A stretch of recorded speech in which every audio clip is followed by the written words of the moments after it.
Hello. सो ये मेरा first lecture है एडब्ल्यूएस का। ठीक है, तो आज मैं बात करूंगा स्टैटिक वेब होस्टिंग के बारे में कि हम अगर आपकी कोई एक स्टैटिक वेबसाइट है तो आप एडब्ल्यूएस को उसमें कैसे हो एडब्ल्यूएस में उस स्टैटिक वेबसाइट को आप कैसे होस्ट कर सकते हो। तो यहाँ पे क्या होता है, एक हमारी एक S3 सर्विस होती है जहाँ पे आप अपनी स्टैटिक वेबसाइट को होस्ट कर सकते हो विदाउट किसी सर्वर के। ठीक है, ये जस्ट मतलब एक जस्ट ये आपको प्लेटफॉर्म दे रहा है। विदाउट किसी सर्वर के आप अपनी स्टैटिक वेबसाइट को होस्ट कर सकते हो और उसको असेस कर सकते हो कहीं पे कहीं से भी, और इसके लिए आपको किसी सर्वर को कॉन्फ़िगर करने की जरूरत नहीं है। आप डायरेक्टली क्या करोगे, S3 में अपने कंटेंट्स को अपलोड कर दोगे और उनके जो भी परमिशंस वगैरह वो चेंज करके आप उनको असेस कर सकते हो। तो सबसे पहले तो मेरा AWS कंसोल पे मुझे जाना पड़ेगा इस प्रैक्टिकल के लिए। तो सबसे पहले तो मैं अपने AWS कंसोल पे लॉगिन कर रहा हूँ। सो that is my AWS console. तो मेरे को अपने लॉगिन करना है यहाँ पे।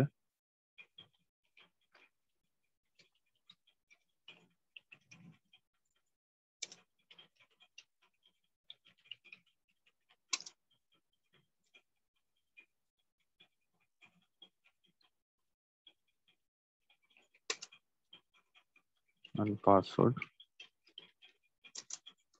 तो S3 जो है एक सर्विस है AWS में। जैसे AWS में कम से कम 170 के आसपास सर्विसेज है, तो S3 भी उसमें से एक ही सर्विस है in which we can store the limited data and can access this over the internet. हम इसमें लिमिटेड डाटा जो है स्टोर कर सकते हैं। तो जैसे मेरा VPC है, by which we can create the isolated network. जैसे मान लो आपका एक कंपनी है और उस कंपनी में अपने एक डिपार्टमेंट को अलग IP देने हैं, एक को अलग देने हैं, दूसरे को अलग देने हैं, तो इस टाइप के नेटवर्क आप VPC से क्रिएट कर सकते हो। ठीक है, EC2 सर्विस है, by which you can create the virtual machines. वो मैं आपको बताऊंगा कैसे होता है। IAM है, IAM से आप अपनी कस्टम पॉलिसी बना सकते हो, यूजर्स क्रिएट कर सकते हो, ग्रुप क्रिएट कर सकते हो। मान लो आपको कोई यूजर क्रिएट करना है जिसको ओनली EC2 का ही एक्सेस हो, S3 का ही एक्सेस हो, तो इस टाइप के यूजर्स आप IAM से क्रिएट कर सकते हो। और उसके बाद बिलिंग है। बिलिंग में आपको बिलिंग ये बताता है आपके सिस्टम का कितना बिल बन चुका है, आपके रिसोर्सेज कितने यूटिलाइज हो गए हैं, उसके हिसाब से ही आपको बिल शो करता है। तो ये आपका बिलिंग सिस्टम होता है। ठीक है, अभी जैसे मेरा 0 आ रहा है, तो ऐसे आप अपना बिलिंग में बिलिंग दे सकते हो कि आपके रिसोर्सेज से कितना आपका बिल आ चुका है। ठीक है, उसके बाद सबसे पहले तो हमें S3 स्टैटिक वेब होस्टिंग करनी है, तो उसके लिए हम मैं S3 पे यहाँ पे सिलेक्ट करूंगा। अगर आप यहाँ पे मैंने रिसेंटली यूज किया इसलिए यहाँ पे यूज हो रही शो हो रही है। अगर आपको रिसेंटली आपने नहीं यूज करी तो उसके लिए आप क्या करोगे, इस पर जाओगे और यहाँ पे लिखोगे S3। ठीक है, और यहाँ पे अपने इसको सिलेक्ट करना है, scalable storage in the cloud. ये स्केलेबल स्टोरेज है, मतलब कि अनलिमिटेड डाटा आप यहाँ पे स्टोर कर सकते हो, उसकी कोई लिमिट नहीं है S3 की। And we can upload any type of file data, that it may be MP4 file, it may be JPG file, किसी टाइप का कंटेंट्स आप यहाँ पे लोड कर सकते हो। तो सबसे पहले तो जैसे ही आप S3 में लॉग इन करते हो तो S3 जो है एक ग्लोबल सर्विस है। जैसे कि आपको राइट साइड में यहाँ पे भी दिख रहा होगा ग्लोबल, कि ये ग्लोबल सर्विस है, इसके लिए कोई रीजन सिलेक्ट नहीं करना आपको। ठीक है, S3 does not required a region selection. तो इसके लिए आपको कोई भी रीजन सिलेक्ट नहीं करना, because this is a global service. और अगर यहाँ पे आप जाओ तो यहाँ पे जिस अकाउंट से मैंने लॉगिन किया वो अकाउंट आएगा। ठीक है, और सपोर्ट में यहाँ पे कुछ स्पोर्ट्स के नंबर दिए हुए हैं, सपोर्ट के लिए भी आप यहाँ पे जो भी है कॉन्टेक्ट कर सकते हो। तो सबसे पहले तो जैसे ही आप S3 लॉगिन करोगे तो आपको यहाँ पे कुछ बकेट्स बनाई दिखाई देंगी। अगर आपने ऑलरेडी कुछ बकेट बनाई है तो वो आपको यहाँ पे शो होंगे। तो सबसे पहले तो आपको क्या करना है, जैसे ही आप S3 सर्विस पे जाओगे तो आपको सबसे पहले तो एक बकेट क्रिएट करनी है और उस बकेट के अंदर आपको कंटेंट्स प्लेस करने हैं जो आपको डिलीवर करने हैं ओवर द इंटरनेट। तो सबसे पहले तो मैं क्रिएट बकेट करूंगा यहाँ पे। और बकेट नेम आपने ध्यान रखना है कि bucket name must be unique. ठीक है, बकेट नेम जो है वो ऑलरेडी एग्जिस्ट नहीं करना चाहिए मेरा ग्लोबली, और मस्ट नॉट कंटेन स्पेसिस और अपर केस लेटर। और ना ही उसमें स्पेसिस होने चाहिए और ना ही अपर केस लेटर होना चाहिए, ये चीज ध्यान रखना। और सी रूल्स करना है तो बकेट नेमिंग के आप रूल्स भी देख सकते हो। बट आपने ये ध्यान रखना है कि bucket name should be in small letter बस, और it should be unique. Small letter में होना चाहिए और यूनिक होना चाहिए। ये देखो नेमिंग रूल्स आप पढ़ सकते हो कि bucket name must be between 3 and 63 character long. इतने से इतने करेक्टर लॉन्ग ही होना चाहिए। 3 करेक्टर से कम अगर आपने दिया तो बकेट नेम वो नहीं लेगा। ठीक है, bucket name can consist only lower case letter. आप ओनली लोअर केस के लेटर ही यूज कर सकते हो बकेट नेम में। देखो यहाँ पे पहले से ही इसने दिखाया भी हुआ है लोअर केस लेटर। आप इसमें कैप्स में बकेट का नेम आप नहीं देख सकते। ये चीज ध्यान रखना है, कुछ रूल्स हैं हमारे बकेट नेम के कि bucket name must be between 3 and 63 character. ठीक है, मिनिमम 3 से और 63 तक होगा ये। और bucket name can consist of only of lower case, only of lower case letter use कर सकते हो, नंबर यूज कर सकते हो, डॉट यूज कर सकते हो एंड हाइफन। ठीक है, आप स्पेशल करेक्टर यूज नहीं कर सकते। Bucket name must begin and and with a letter और नंबर। ठीक है, the bucket name must not be formatted as a IP. IP address नहीं देना अपने बकेट नेम में। तो आपको ओनली ये 3-4 रूल बस पता होने चाहिए कि bucket name must be minimum 3 number का होना चाहिए, मैक्सिमम इतना होना चाहिए। बकेट नेम में लोअर केस लेटर होने चाहिए, नंबर्स होने चाहिए, डॉट्स होने चाहिए। ठीक है, तो ये 3-4 रूल आपको पढ़ने पड़ेंगे। ठीक है, तो बकेट नेम में मैं क्या कर देता हूँ, बकेट नेम में मैं स्मॉल नेम से कोई भी अपना बकेट नेम दे देता हूँ। जैसे मैं दे देता हूँ यहाँ पे बकेट नेम लिनक्स गुरु। ठीक है, .com दे दिया मान लो मैंने। तो जो मर्जी आप बस ध्यान रखना कि स्मॉल लेटर में देना। ठीक है, और जैसे ही अगर वो ऑलरेडी एग्जिस्ट हो रहा है पहले से ही, तो ये क्रिएट करते टाइम मुझे एरर भी देगा। वो मैं दिखाता हूँ आपको। और देखो उसके बाद ये बोल रहे हैं कि रीजन। तो मैंने बोला था कि S3 तो ग्लोबल सर्वर है, but bucket is a region specific. तो यहाँ पे आप बकेट में रीजन सिलेक्ट कर सकते हो। तो मैंने कोई बकेट में रीजन नहीं सिलेक्ट किया, मैं डिफॉल्ट कर रहा हूँ। तो देखो अगर आपका ये पब्लिक कंटेंट है, मतलब पब्लिक भी इस वेबसाइट को एक्सेस करेगी, तो आपको इस ऑप्शन को डिसेबल करना है, अदरवाइज पब्लिकली एक्सेस नहीं मिलेगा। ठीक है, उसके बाद एक्नॉलेज करना है और आपको सिंपली क्रिएट कर देनी है बकेट। तो बकेट मेरी क्रिएट होगी। और जैसे ही ये बकेट क्रिएट होगी, ये आपकी यहाँ पे बन के आ गई। देखो लिनक्स गुरु किस रीजन में बनी है और कौन सा ऑब्जेक्ट है। ऑब्जेक्ट कैन पब्लिक, मतलब पब्लिक इसको सेस, जो ऑब्जेक्ट हम इसके अंदर डालेंगे उसको हम पब्लिकली कर सकते हैं। मतलब कि अगर मैं यहाँ पे इसको मैं पब्लिक ना करता ना बकेट को, तो हम इसके ऑब्जेक्ट को भी पब्लिक नहीं कर सकते थे। तो इसमें लिखा है कि the project object can be public. मैं आपको अभी इसके अंदर ऑब्जेक्ट डाल के दिखाऊंगा और उनको पब्लिकली करके दिखाऊंगा। ठीक है, तो मैं इस बकेट को ओपन करता हूँ। अब इस बकेट में आप वो कंटेंट्स प्लेस कर दो जो आपने अपनी वेबसाइट में होस्ट कराने हैं। तो मैं सबसे पहले तो कुछ HTML के कुछ पेज डाउनलोड कर लेता हूँ और उनको आपको होस्ट करके दिखाऊंगा।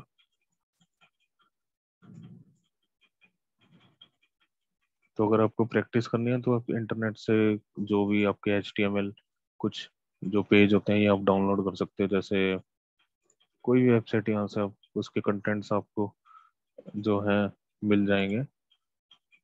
जैसे कोई भी वेबसाइट ले लो, यहाँ पे आपको मान लो ये वेबसाइट है। ठीक है, ये वाली वेबसाइट, मतलब जब ये वेबसाइट होस्ट होगी तो फ्रंट पेज आपको ये मिलेगा आइज वाला। ठीक है, तो मैं इसको डाउनलोड कर रहा हूँ। OST मैगजीन के नाम से मेरी डाउनलोड होगी और मेरे को उसके बाद इसको एक्सट्रैक्ट करना है और इस वेबसाइट को मैं होस्ट करके दिखाऊंगा S3 में। तो आपने क्या करना है, इसको एक्सट्रैक्ट करना।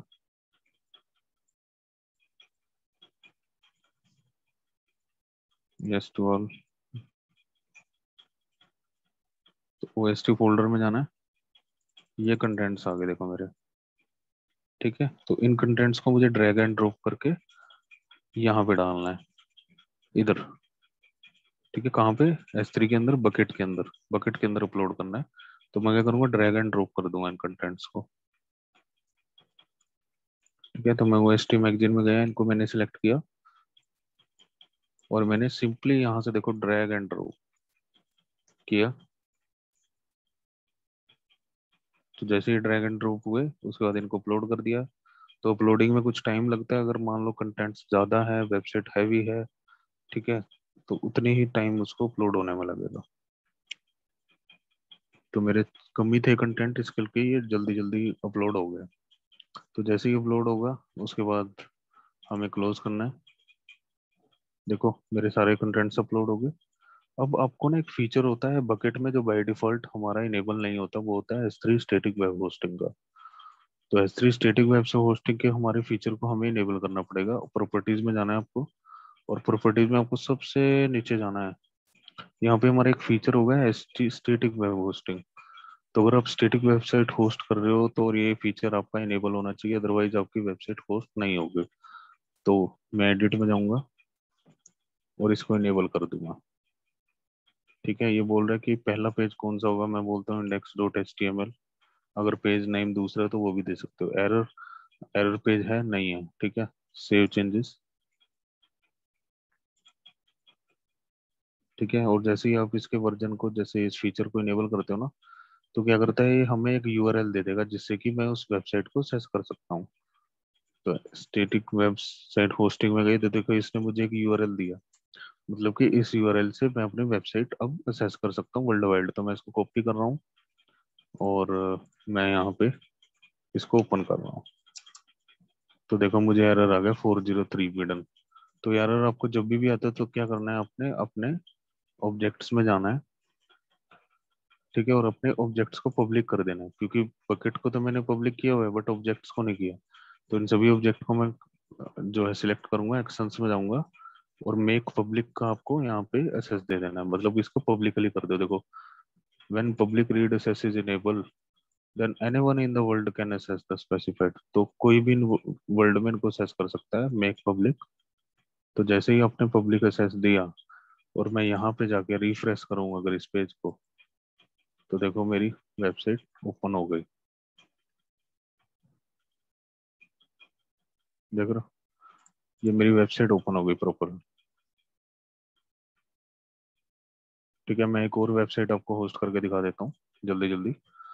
तो सबसे पहले तो मुझे क्या करना था, मैं अभी जैसे समीर लिनक्स गुरु डॉट कॉम बकेट में था, मैं इस वेबसाइट को डिलीट कर रहा हूँ और एक दूसरी वेबसाइट एक और होस्ट करके दिखाता हूँ आपको।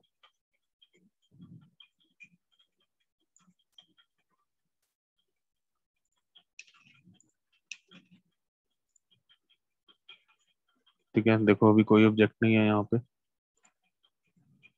ठीक है, इस बकेट के अंदर कोई ऑब्जेक्ट नहीं है देखो। अब मैं कुछ और ऑब्जेक्ट अभी उठा लेता हूँ। उसके लिए फिर से दोबारा मेरे को वो HTML डाउनलोड वाली कुछ डिजाइन मुझे डाउनलोड करने पड़ेंगे। मैं यहाँ पे ये वाली कर लेता हूँ। ठीक है, मतलब कि इस पेज से ये वाला फ्रंट पेज ओपन होगा, डाउनलोड कर लो इसको। सेव।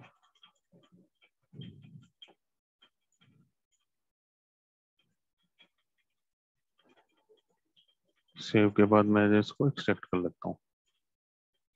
मैं इसको किया एक्सट्रैक्ट, और जैसे ही एक्सट्रैक्ट होगी इसका एक फोल्डर ये आ गया। ठीक है, तो इन कंटेंट्स को हमने क्या करना, कंट्रोल है और इसको ड्रैग एंड ड्रॉप करके हमने यहाँ पे डाल देना है। ठीक है, इस बकेट के अंदर। ठीक है, तो मुझे क्या करना है, ड्रैग एंड ड्रॉप।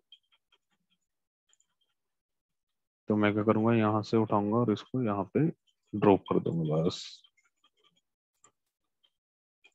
देखो ड्रैग एंड ड्रॉप किया तो ये कंटेंट्स आ गए।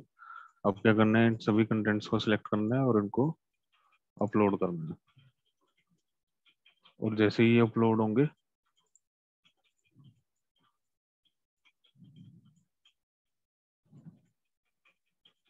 उसके बाद मेरी वेबसाइट जो है ओपन हो जाएगी। बट उससे पहले मुझे इनके कंटेंट्स को भी पब्लिकली एक्सेस देना पड़ेगा, मेक मेक पब्लिक करके। ठीक है,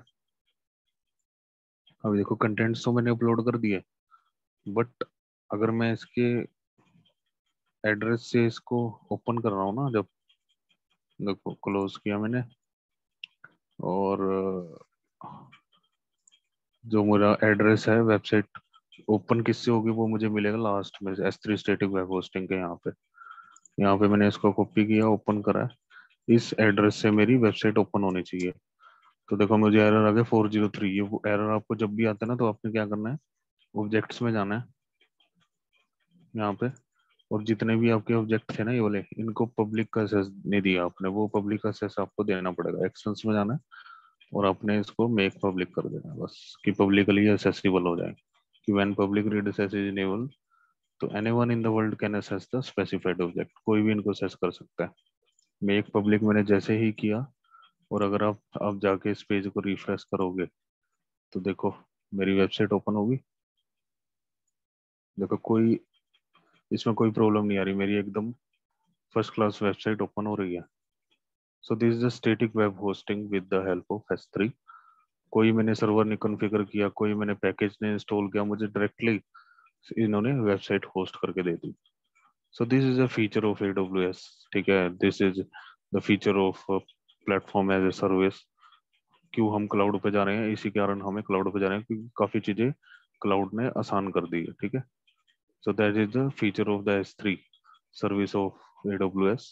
we can host a static website easily. तो देखो मेरी वेबसाइट कितनी सही काम कर रही है, कोई दिक्कत नहीं आ रही मुझे। ये देखो, so this is a feature of S3 static web hosting, how we can host a static website in a S3।